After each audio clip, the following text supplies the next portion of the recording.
समय पहले अन्य नेता भी गए। जब तक हम वहां पहुंचे, उस लड़की की मां नेताओं के आने जाने से गुस्से में थी। सुन लीजिए, सुनिए, किसी की पीड़ा का मजाक नहीं उड़ाते। कोई भी हो, किसी की पीड़ा का मजाक नहीं उड़ाते। आप संसद में बैठे हैं, निशिकांत जी आप बना रहे हो। जब तक हम वहां पहुंचे, उस लड़की की मां नेताओं के आने जाने से गुस्से में थी। किस लिए आए हो? उसने आईसीयू के दरवाजे के बाहर खड़े होकर हमें पूछा। हमारे सामने कांपते हुए हाथ जोड़े कहने लगी कि धन्यवाद, आप आए हैं, ठीक है, मगर मुझे किसी से नहीं मिलना, मुझे किसी से बात नहीं करनी। महोदय, उस मां की पीड़ा से उसका पूरा शरीर कांप रहा था, लेकिन उसने दृढ़ आवाज में कहा, सुबह से बड़े बड़े लोग यहां आ रहे हैं, एक के बाद एक वीडियो बना रहे हैं। वह भी आए जिन्होंने मेरी बेटी का ये हाल किया है। किस लिए? उसने हमसे पूछा। किस लिए? मेरी बेटी की बलि तो चढ़ गई है, लेकिन उसे कुछ भी हो जाए तो मैं उसके लिए अपने आप लड़ूंगी। मुझे किसी की मदद नहीं चाहिए, मैं अकेले लड़ लूंगी। महोदय, शायद मुझे यहाँ खड़े होकर सबके सामने ये बात नहीं कहनी चाहिए, मगर उस माँ की गुहार ने मुझे शर्मिंदा किया। उसके दिल के टूटने की वो आवाज़ जो अस्पताल की दीवारों से में गूंज रही थी, मेरे मन में अभी भी गूंज रही है। इसलिए उस माँ की इजाज़त लिए बिना मैं आपके द्वारा आदरणीय प्रधानमंत्री महोदय जी और आदरणीय गृह मंत्री महोदय जी से पूछना चाहती हूँ कि क्या ज़रूरत थी एक मासूम बच्ची पर इस तरह दमन करने की? क्या ज़रूरत थी उन छात्रों पर आंसू गैस चलवाने की, उन पर लाठियां बरसाने की, उन पर वाटर कैनन्स चलवाने की? क्या ज़रूरत थी उन नौजवान लड़कियों को जलील करते हुए उनके कपड़े फाड़ने की, उनको बेरहमी से गंदी तरह पिटवाने की? देश के युवाओं पर पैलेट गन्स और AK-47 चलवाने की क्या आवश्यकता थी? क्या वे आतंकवादी थे? क्या आतंकवादी हैं? टेररिस्ट हैं? हाँ, कांग्रेस बोल रही है। हाँ, कांग्रेस बोल रही है। जवाब दीजिए, जवाब दीजिए। कांग्रेस बोल रही है, जवाब मांग रही है, जवाब दीजिए।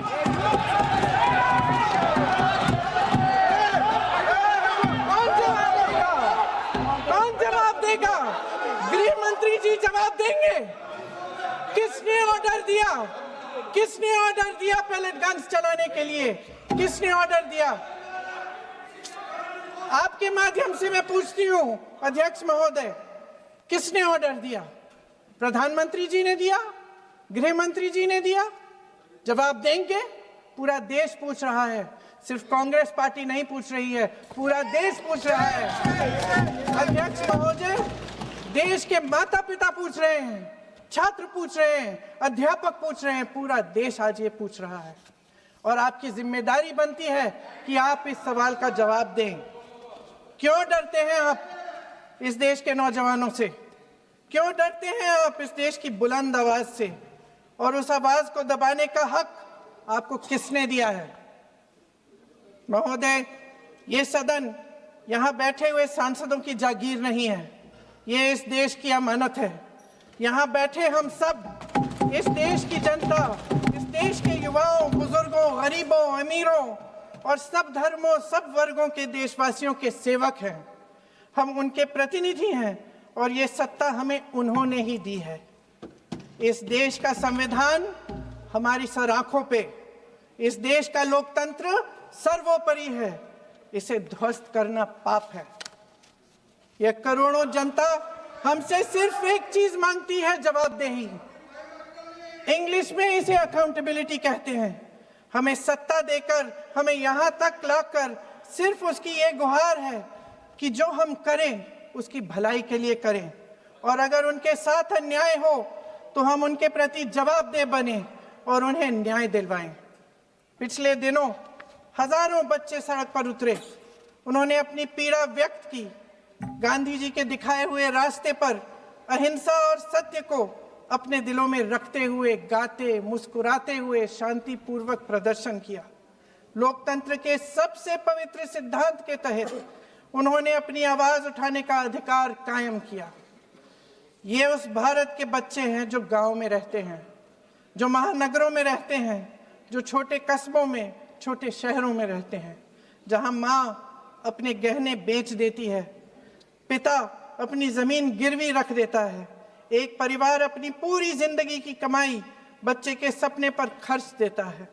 और अब उन्हीं बच्चों को लगने लगा है कि आज इस देश में मेहनत से ज्यादा बेईमानी मायने रखती है,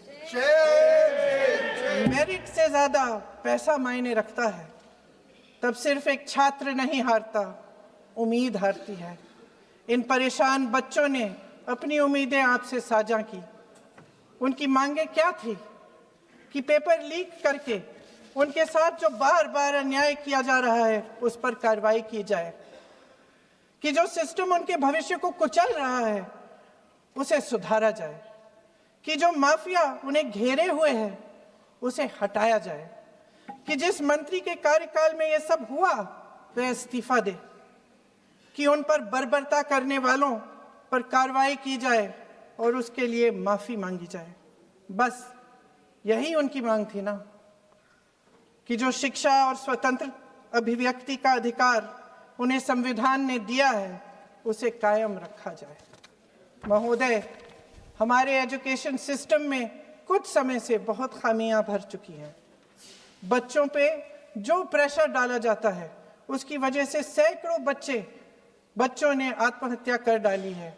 उससे भी ज्यादा बच्चे डिप्रेशन में डूब रहे हैं। परिवारों पर बच्चों को पढ़ाने लिखाने के लिए घूस, capitation fees, tuition fees, coaching fees आदि के घिनौने दबाव हैं। लोन लेने पड़ते हैं, सामान बेचना पड़ता है, और उसके बावजूद कोई गारंटी नहीं कि उनके बच्चों के भविष्य मजबूत बन पाएंगे, क्योंकि बेरोजगारी चरम पे है। इस सरकार ने रोजगार पैदा करने वाले सभी सेक्टर्स को लगातार कमजोर किया। एग्जामिनेशन सिस्टम खुद फेल हो गया है। पिछले दशक में 152 पेपर लीक हुए, 750 करोड़ छात्र प्रभावित हुए, मगर एक भी दोषी, एक भी माफिया को सजा नहीं।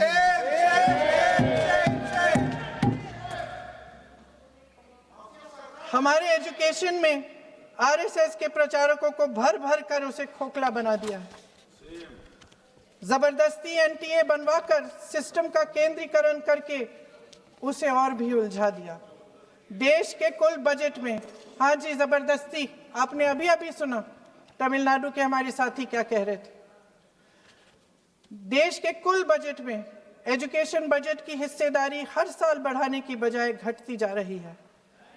1.4 लाख करोड़ रुपया का पूरा बजट एजुकेशन बजट है, और 1.32 लाख करोड़ सिर्फ नीट देने वाले 22 लाख बच्चों के परिवारों से हर साल खींचा जाता है।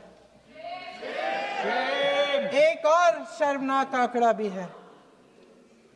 1.4 लाख करोड़ रुपया हमारा पूरा एजुकेशन बजट, और 16 लाख करोड़ रुपए जो मौजूदा सरकार ने बड़े उद्योगपतियों के लोन माफ किए हैं।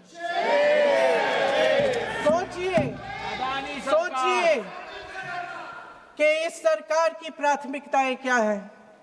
सच ये है अध्यक्ष महोदय कि जिस तरह अस्पताल में उस छात्रा की मां का विश्वास पूरे सिस्टम से हट गया है, उसी तरह देश के युवाओं का भरोसा इस पूरे सिस्टम से टूट चुका है। और जब इस तरह देश के भविष्य, हमारे युवा निराश होकर सरकार और सिस्टम से अपना भरोसा हटा देते हैं, तो उस भरोसे को फिर से बनाने के लिए सिस्टम के अंदर से जवाब नहीं ढूंढा जा सकता। उसके दायरे से बाहर निकलना पड़ता है, नए सिरे से ठोस प्रयास करने पड़ते हैं। अफसोस की बात यह है अध्यक्ष महोदय कि इतना हो जाने के बाद भी आदरणीय प्रधानमंत्री महोदय जी और उनके साथी इस सच्चाई को समझ नहीं पा रहे हैं। वे अभी भी ये सोच रहे हैं कि पीआर, नैरेटिव चेंज और पालतू मीडिया के सहारे एक बार फिर उनकी नैया पार हो जाएगी। परसों शिक्षा मंत्री जी ने शर्मनाक परिस्थितियों में अपना इस्तीफा दिया और कल यहीं मकर द्वार पर मेरे सत्ता पक्ष के सांसदों ने जिंदाबाद के नारे चिल्लाते हुए उनका संसद में ऐसे स्वागत किया जैसे मानो कोई सुपरस्टार पहुंच गए हैं। विडंबना देखिए महोदय, जब भूतपूर्व शिक्षा मंत्री को मुकुट पहनाया जा रहा था, स्वागत हो रहा था उनका, तब महाराष्ट्र में एक परिवार पेपर लीक पीड़ित अपनी बेटी की आत्महत्या का शोक मना रहा था। आपकी सरकार ने देश के करोड़ों छात्रों को क्या संदेश दिया? आपको किस बात का गौरव है, किस बात का अभिमान है, ये कौन सा अहंकार है? जहां आंखों में शर्म होनी चाहिए वहां बेशर्मी और स्वागत के नगाड़े बजाए रह रहे हैं। एक तरफ मातम है, दुख है, यहाँ फूल माला डाल रहे हैं। कोई आप पर कैसे यकीन करे? प्रधानमंत्री महोदय जी ने नया शिक्षा मंत्री चुना, एक ऐसे व्यक्ति को इस पद पर आसीन किया जिसने एक गर्भवती महिला के बलात्कारियों की रिहाई पर अपनी सहमति व्यक्त की, खुशी जताई। देश की करोड़ों लड़कियों को प्रधानमंत्री जी ने इससे क्या संदेश दिया? सर, अखबारों में है, अखबार में नहीं। मेरा कुछ भी बोल के चले जाते हैं क्या? अरे ये तो कैसा क्या है इनके पास? ऐसा ही कोई आरोप लगा दीजिएगा। कोई नियम कानून नहीं है।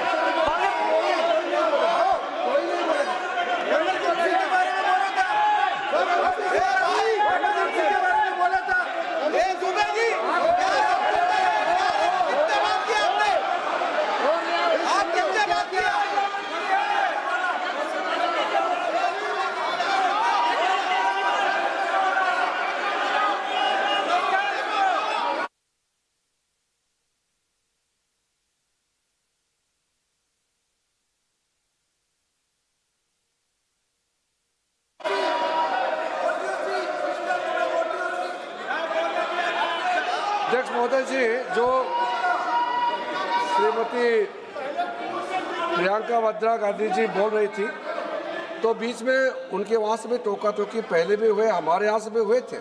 अभी हम लोग तो शांति से सुन रहे हैं, लेकिन जो अभी अभी हमारे वर्तमान नए शिक्षा मंत्री को जो उन्होंने टिप्पणी की, कैरेक्टर असैसिनेशन है एक तरीके से संसद में, और इस तरीके के भाषा हम उम्मीद नहीं करते हैं। मैं इसमें प्रहलाद जोशी जी ने भी खुद कहा है, एक तो उन्होंने प्रियंका जी ने जो गलत बात कही है रिकॉर्ड पे, उसको रिकॉर्ड से हटा दिया जाए। दूसरा इस तरह का भाषा का इस्तेमाल ना करें। आपने डिबेट से पहले आपने अपील किया कि संसद में डिबेट का स्तर को नहीं गिराने चाहिए। उनके पार्टी के वो सीनियर लीडर है, वो पहली बार चुन के आए हैं, मगर उनके पार्टी में सीनियर है। जिम्मेदारी के साथ बोलना चाहिए। अगर पूरा ऑथेंटिकेट नहीं कर सकते हैं तो मैं ये मानता हूं कि उनको क्षमा मांगना चाहिए सदन से।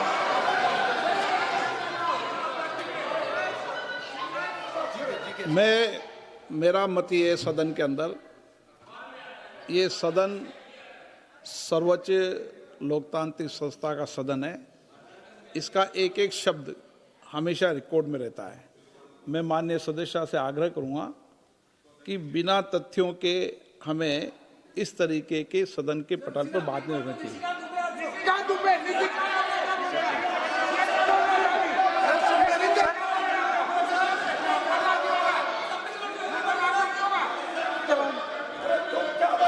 ये तो डिलीट कर दिया, लेकिन आगे भी वो भी डिलीट करा सर।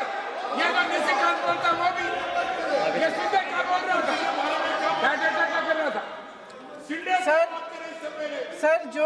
जो प्रहलाद जोशी जी ने बिल्किस बानो के बलात्कारियों की रिहाई पर जो बयान दिए, उसका प्रमाण मैं आपको दे दूंगी, मैं भेज दूंगी।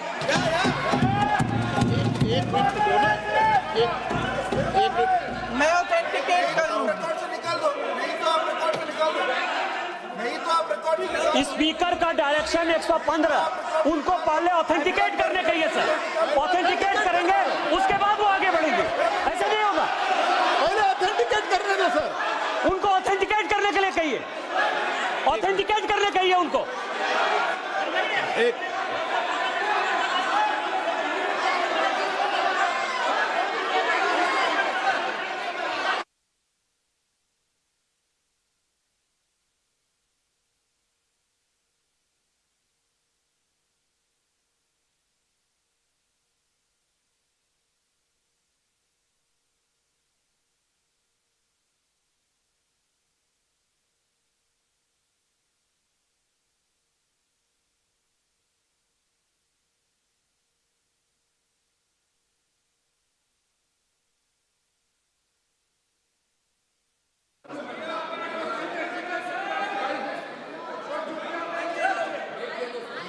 आप उनको बोलने दो, आप मत करो डिस्टर्ब। मैं एक विषय बता दूं, एक मिनट बताऊं।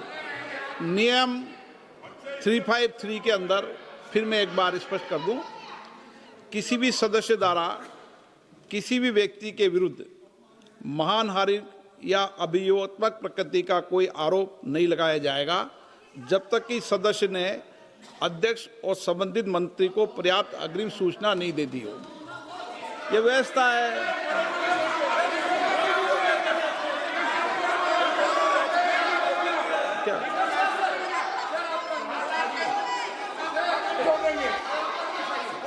House, ma'am, the same house, Honorable Shrikant Bey told, still that is in the record about Indira Gandhi ji. Still that in the record. Still that in the record. Sir, you are not removed, sir. बोलो, आप भी बोल लो। Sir, केसी वेणुगोपाल जी ने जो नाम लिया है और मैं नेहरू जी के बारे में जो बात कहा है मैंने सर, मैं उस पर कायम हूं और मैं किताब जो है ऑथेंटिकेट करने के लिए तैयार हूं। अय्याज थे नेहरू, अय्याज थे। मैं फिर दोबारा रिपीट कर रहा हूं, आई एम अगेन रिपीटिंग, यही फैक्ट है और वो किताब में ऑथेंटिकेट करके दे रहा हूं। I am authenticating that book.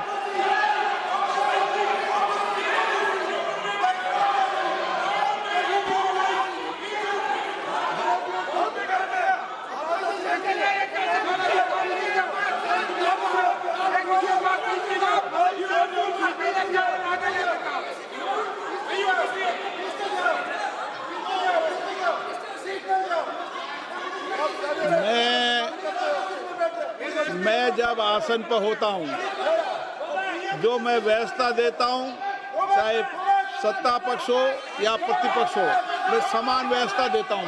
मैं जब आसन पर होता हूं,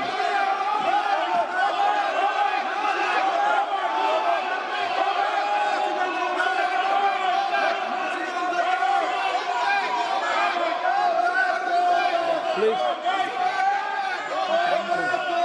बोलने दो, आप उनको बोलने दें, उनको बोलने दें। नो, अरे आप उनको नहीं बोलने देना चाहते? चलिए 114 प्लीज चाहिए।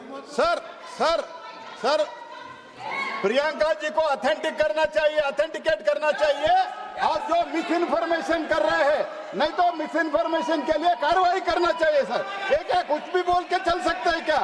और procedure for the minister the correcting the mistake 114 में अगर वो आपने जो रूल का जिक्र किया 353 में, मुझे कोई नोटिस नहीं दिया है, मैं इधर प्रेजेंट हूँ और मैंने ऐसे कैसे बिना ऑथेंटिकेशन बोल सकते हैं मुझे बिना नोटिस दिए हुए। इसलिए मैं इसको खंडन करता हूं और उसको एक्सपेल करना चाहिए और उनको माफी मांगना चाहिए।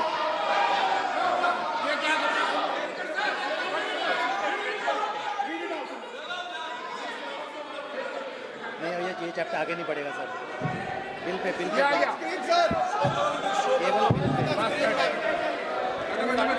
बिल पे Sir,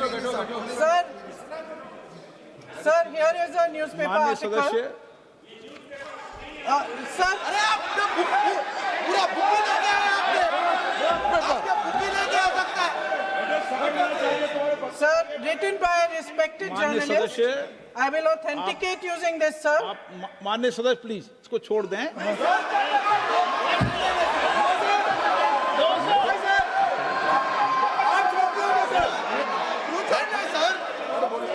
नहीं बात सर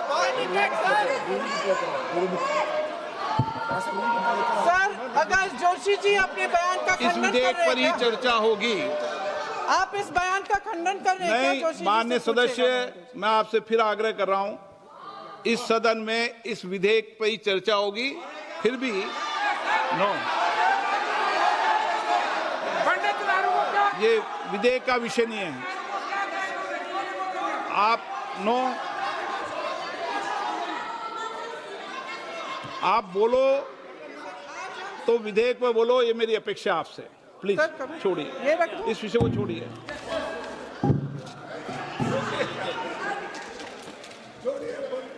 आज हम सदन पटल पर एक ऐसे विधेयक में संशोधन पर डिबेट कर रहे हैं जो 2024 में पारित हो चुका था और इसमें मुख्य संशोधन यही है कि पेपर लीक के अन्य अपराधों के लिए सजा बढ़ाई जाएगी। मगर जब से ये विधेयक पारित हुआ तब से अब तक इस सरकार ने एक भी अपराधी को सजा नहीं दी। आपने देखा है कि कल और परसों से फेस रिकॉग्निशन द्वारा प्रदर्शन करने वाले बच्चों के नाम और पते सार्वजनिक किए जा रहे हैं, मगर यही काम पेपर लीक करने वाले अपराधियों के लिए अभी तक नहीं किया गया।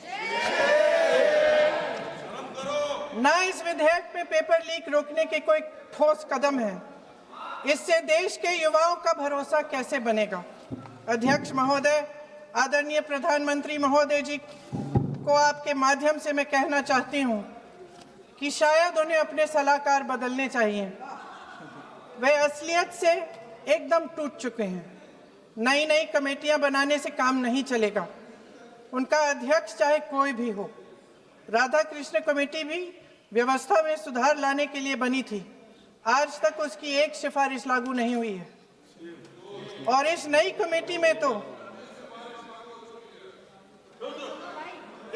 कमेटी में तो एक एक्स-आईबी चीफ, फिर चिल्लाएंगे, एक एक्स-आईबी चीफ, एक आईटी कंपनी के मालिक और एक गौमूत्र के विशेषज्ञ भी हैं।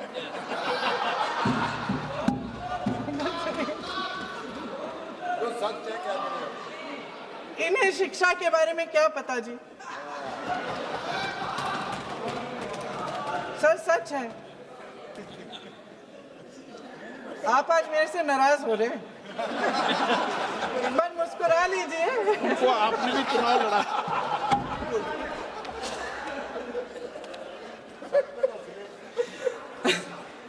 सर, फास्ट ट्रैक कोर्ट्स का रिकॉर्ड पहले से ही बहुत खराब है। वैसे भी कल की सुनवाई में सीबीआई का वकील पेश ही नहीं हुआ। संसद में विपक्ष को दोषी ठहराने से, खोखले राजनीतिक खेल खेलने से काम नहीं चलेगा। आप जेन जी का भरोसा वापस जीतना चाहते हैं तो नए नए एंगल से अपने फोन से नए नए वीडियो बनाने से नहीं होगा।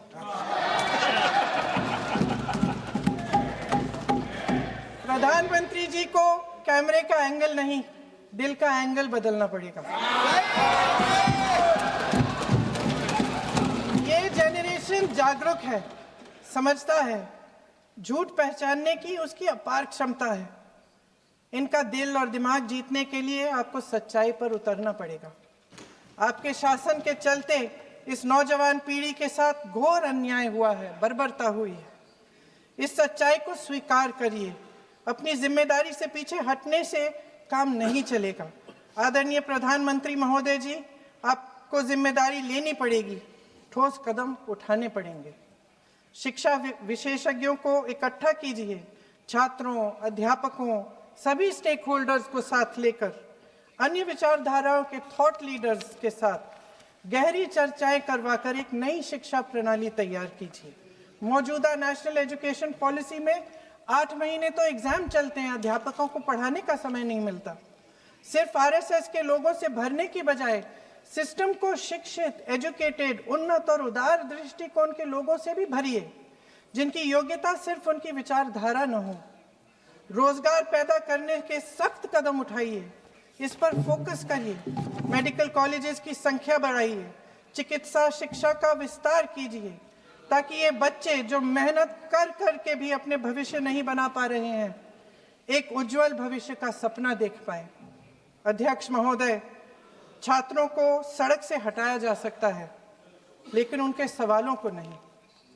हर लाठी जो किसी लड़की पर, किसी लड़के पर चली है, वे बच्चों की पीठ से ज्यादा सरकार की साख पर पड़ी है। देश के नौजवान न्याय मांग रहे हैं, भीख नहीं। वे यहाँ सरकार गिराने नहीं, अपना भरोसा बचाने के लिए आए थे।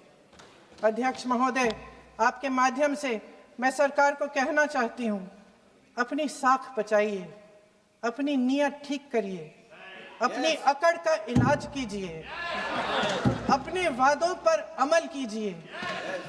आपके शासन में हमने बड़ी बड़ी चोरियां देखी हैं। चुनाव में वोटों की चोरी,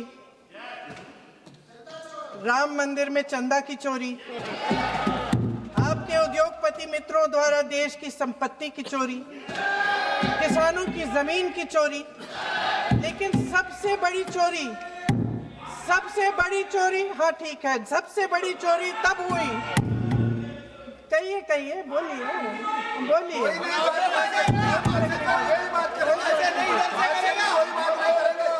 सुन लीजिए, शांति से सुन लीजिए, शांति से सुन लीजिए।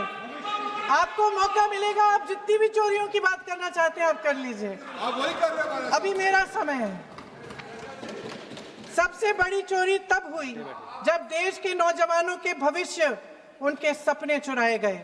भविष्य की चोरी, सपने की चोरी किसी भी चोरी से कहीं बड़ी होती है महोदय। अगर देश का युवा निराश हो जाए, अगर देश का युवा निराश हो गया, उसकी उम्मीद टूट गई, तो सबसे बड़ी हार भारत की हार होगी। और हम कांग्रेस और विपक्ष के लोग जान दे देंगे, मगर भारत की हार नहीं होने देंगे। जय हिंद। सर, अब तो मुस्कुरा लीजिए, भाषण खत्म।